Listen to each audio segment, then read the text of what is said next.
संसद में गरजे इमरान प्रतापगढ़ी, जो आकर 4 दिन गांव में रहते हैं तो सारी लतरानी भूल जाते हैं। देखिए बोलने का मौका दिया sir, my time.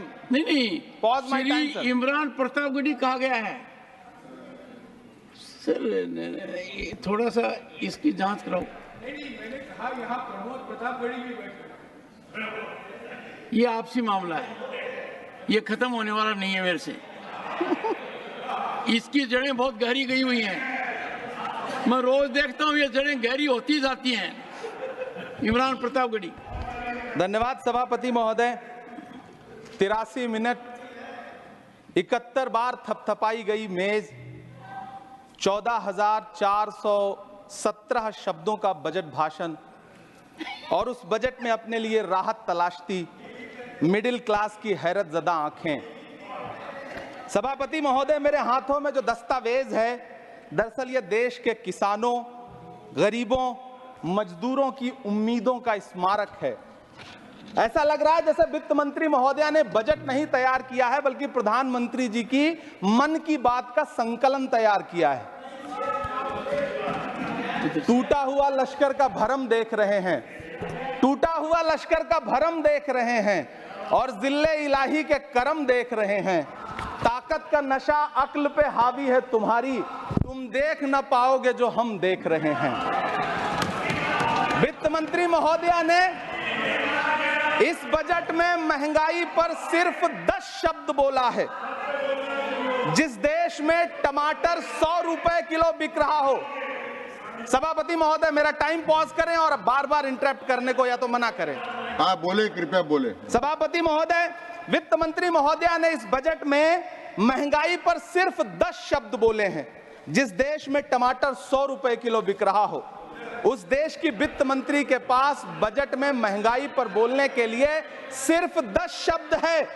Diesel, petrol, आटा, चावल, दाल, सब्जी की महंगाई का तो कोई जिक्र ही नहीं।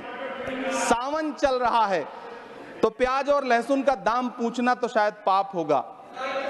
मैंने तो यह भी सुना है कि वित्त मंत्री जी जो चीज खुद नहीं खाती हैं, उसके दाम से उनका कोई लेना देना नहीं होता। लेकिन इस बार बजट पेश करने के लिए पार्लियामेंट आने से पहले वित्त मंत्री जी ने दही और चीनी खाई थी। अब तो उनसे यह पूछा जा ही सकता है कि उन्हें दही, दूध और चीनी का रेट तो इन दिनों पता ही होगा। क्या उसे सस्ता करवाएंगी या नहीं सस्ता करवाएंगी? अगर पता है तो कृपया सस्ता करवाइए, क्योंकि इसी चीनी ने अमेठी में एक मंत्री महोदया का राजनीतिक कैरियर कड़वा कर दिया। सभापति महोदय, अपने शीश महलों में बैठे हुए सरकार के सांसद और मंत्री कह रहे हैं कि महंगाई कम हो रही है। संसद की कैंटीन से बाहर निकल करके एक चाय का कप खरीदिए, तब समझ में आएगा कि महंगाई कम हो रही है या बढ़ रही है। किसी एक दिन अपनी किसी मजदूर की तरह अपनी दिन भर की दिहाड़ी लेकर के बाजार जाइए और अपने बच्चों के लिए राशन खरीदिए, तब पता चलेगा कि महंगाई कम हो रही है या नहीं हो रही है। यहां बैठ करके बड़ी बड़ी बातें करना आसान है। ये चूनर धानी धानी भूल जाते, ये पुरवा की रवानी भूल जाते, जो आकर 4 दिन गांव में रहते तो सारी लंतरानी भूल जाते। सभापति महोदय, इलेक्टोरल बॉन्ड खरीदने के नाम छुपाने वाली सरकार, इलेक्टोरल बॉन्ड खरीदने वालों के नाम छुपाने वाली सरकार इन दिनों आम के ठेला लगाने वालों के नाम जानना चाहती है। मुझे तो होटलों, ढाबों या आम के ठेलों पर नेम प्लेट लगवाने वालों से पूछना है कि कभी खून की बोतल पर देखा है किसी का नाम लिखा हुआ?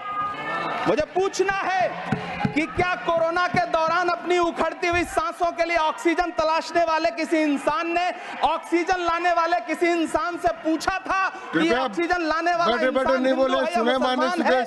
मुझे पूछना है कि लावारिस लाशों के लिए कोरोना में कांधा देने वाले, चिताओं के लिए लकड़ियां सजाने वाले किसी इंसान से पूछा गया था उसका नाम, उसका मजहब? लेकिन इन दिनों पूछा जा रहा है। सभापति महोदय, अफसोस देश के प्रधानमंत्री जी ने कभी न टूटने वाली चुप्पी ओढ़ ली है। सभापति महोदय, जनता ने 63 सीटें कम क्या कर दी, ये सरकार तो अमृतकाल का नाम लेना ही भूल गई। ये भूल गई है अमृतकाल को, ये भूल गई है मनरेगा को, ये भूल गई है मौलाना आजाद नेशनल फेलोशिप को, ये भूल गई है मणिपुर को, ये भूल गई है महाराष्ट्र को। मुझे गर्व है कि मैं राज्यसभा में महाराष्ट्र का प्रतिनिधित्व करता हूं।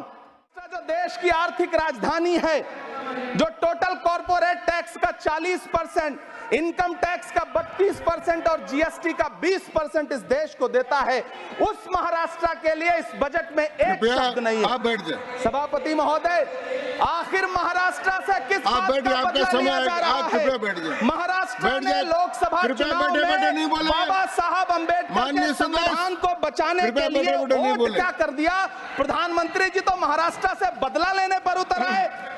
अब तो शायद उन्हें याद भी ना हो यवतमाल का वो दाभड़ी गांव, जहां 20 मार्च 2014 को वो किसानों के साथ चाय पर चर्चा करने गए थे और उनकी किस्मत बदलने के सपने दिखाए थे।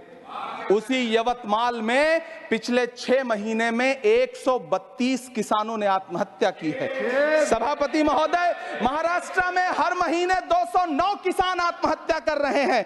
राज्य सरकार द्वारा सौंपा गया आंकड़ा बताता है कि 1 जनवरी से 31 मई के बीच 1046 किसानों ने आत्महत्या की है। लेकिन अफसोस, इस बजट में महाराष्ट्र के किसानों के लिए कुछ भी नहीं है। किसानों से चिढ़ी हुई सरकार ने बजट में किसानों के एमएसपी की लीगल गारंटी नहीं दी। लेकिन याद रखिएगा, जो किसान का नहीं वो हिंदुस्तान का नहीं। सभापति महोदय, मुझे वित्त मंत्री जी से पूछना है कि वो जो कुछ साल पहले 100 स्मार्ट सिटी बनाने का ढोल पीटा गया था, सुना है उस ढोल में पानी भर गया है, इसीलिए आपने उसका नाम बदल करके सिटीज ऑफ ग्रोथ हब्स रख दिया है। अच्छा है, नाम बदलने का खेल खेलते रहिए। आपकी कई सरकारें तो इसी वजह से चल रही हैं। इस सरकार को पढ़े लिखे लोगों से दिक्कत है सभापति महोदय, इसीलिए इस सरकार ने यूजीसी का बजट 66% कम कर दिया है। वाह इस सरकार। सभापति महोदय, मैं वित्त मंत्री जी के संज्ञान में लाना चाहता हूं कि किशनगंज में एएमयू सेंटर के पास 224 एकड़ जमीन है। यूपीए सरकार ने सोनिया गांधी जी की अगुवाई में 136 करोड़ रुपए एएमयू किशनगंज सेंटर के लिए सेक्शन किए थे। लेकिन आपकी सरकार ने पिछले 10 साल में उस 136 करोड़ में से सिर्फ 10 करोड़ रुपया रिलीज किया है। 1.5 करोड़ की आबादी वाला सीमांचल बेहतर शिक्षा के लिए उस सेंटर की बाट जोह रहा है। मेरा आपसे सवाल है कि इस सेंटर का बाकी पैसा आप कब रिलीज करेंगे? मुझे उम्मीद है वित्त मंत्री महोदया जवाब जरूर देंगी। सीमांचल उसी बिहार में आता है जिसकी बैसाखी के सहारे आपकी सरकार चल रही है। वहां के लोगों को एम्स की जरूरत है। महानंदा और कोसी से होने वाली बाढ़ की तबाही को रोकने के लिए बांध बनाइए, सीमांचल के साथ सौतेला व्यवहार बंद करिए। इकोनॉमिक कॉरिडोर बनाने से किसी राज्य का विकास नहीं होगा। विकास होगा स्वास्थ्य और शिक्षा के बुनियादी मुद्दों के लिए बजट देने पर। सभापति महोदय, एक तरफ तो इस बजट में पीएम आवास योजना के तहत 3 करोड़ अतिरिक्त मकान देने की घोषणा है और दूसरी तरफ लखनऊ के अकबर नगर में 1280 वो मकान हैं जिन्हें रिवर फ्रंट बनाने के नाम पे बुलडोजर से जमींदोज कर दिया गया।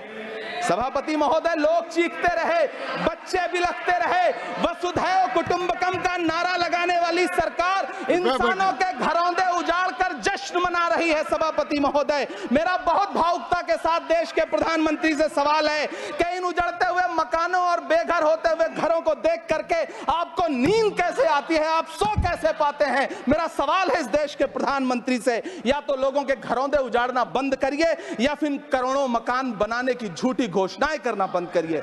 यह बजट झूठ का पुलिंदा है। यह बजट आपके पिछले साल के बजट का कट कॉपी पेस्ट है। यह बजट हमारे चुनावी घोषणा पत्र की नकल करने की एक बेईमान कोशिश है। लेकिन कहावत है ना कि नकल के लिए भी अकल चाहिए। मेरे हाथ में एक तरफ न्याय पत्र है जो हमारा है और दूसरी तरफ अन्याय पत्र है जो आपका है। इस सरकार को आलोचना सुनने की आदत नहीं है सभापति महोदय। जब आप इनसे सवाल पूछिए तो ये कहते हैं कि आप बताइए 70 साल में आपने क्या किया है। मैं तो इस सदन में कहना चाहता हूं सभापति महोदय कि हमसे 70 साल का हिसाब मांगने वालों, जो सरकार अपना चलाया हुआ 2000 का नोट 7 साल नहीं चला सकी, वो हमसे 70 साल का हिसाब मांगती है। सभापति महोदय, मैं अंत में आपसे यह कहना चाहता हूं, यह बजट बैसाखी पर टिकी हुई सरकार का कुर्सी बचाओ बजट है। इस बजट में राज्यों के साथ, किसानों के साथ, नौजवानों के साथ, महिलाओं के साथ, देश के मिडिल क्लास के साथ अन्याय किया गया है और इस अन्याय का खामियाजा आपको महाराष्ट्र, हरियाणा और झारखंड के चुनाव में भुगतना पड़ेगा।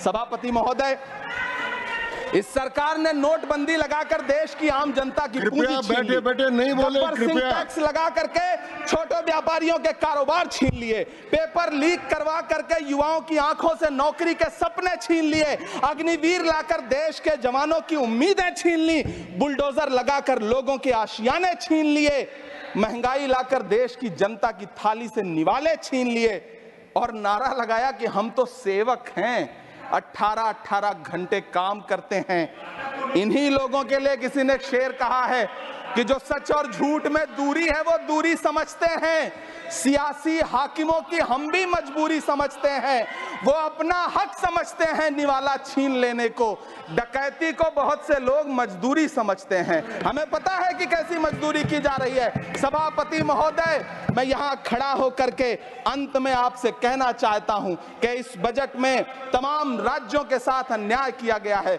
इस बजट में युवाओं के साथ अन्याय किया गया है, महिलाओं के साथ अन्याय किया गया है और खास तौर से महाराष्ट्र के लिए कुछ नहीं रखा गया है। महाराष्ट्र बाढ़ से जूझ रहा है, पानी बरसने से वहां 1500 से ज्यादा लोग मारे गए हैं। उस शहर को, उस राज्य को 4000 करोड़ के पैकेज की जरूरत है ताकि जो फसलें बर्बाद हुई हैं लोगों को राहत दी जा सकी, लेकिन अफसोस इस बजट में महाराष्ट्र के लिए ऐसा कुछ भी नहीं है। मैं आखिर में यह कहना चाहता हूं कि पिछले 7 दिन से इस बजट का बड़ा ढिंढोरा पीटा जा रहा है, इसे महान बताया जा रहा है, लेकिन कौन महान बता रहा है? सत्ता पक्ष के लोग, उन्हें तो बताना ही है, क्योंकि मैं अवध क्षेत्र से आता हूं, प्रतापगढ़ से, नीरज भाई भी अवध और पूर्वांचल से आते हैं। वहां एक कहावत है कि बिटिया की तारीफ किसने की? बिटिया की महतारी ने, यानी कि बेटी की प्रशंसा किसने की? मां ने। तो इस बजट की तारीफ सत्ता पक्ष करे तो करेगा ही, लेकिन विपक्ष के एक भी सांसद से आप पूछिए कि क्या उसके राज्य को कुछ मिला है, तो वो ये कहेगा कि नहीं, कुछ भी नहीं मिला है।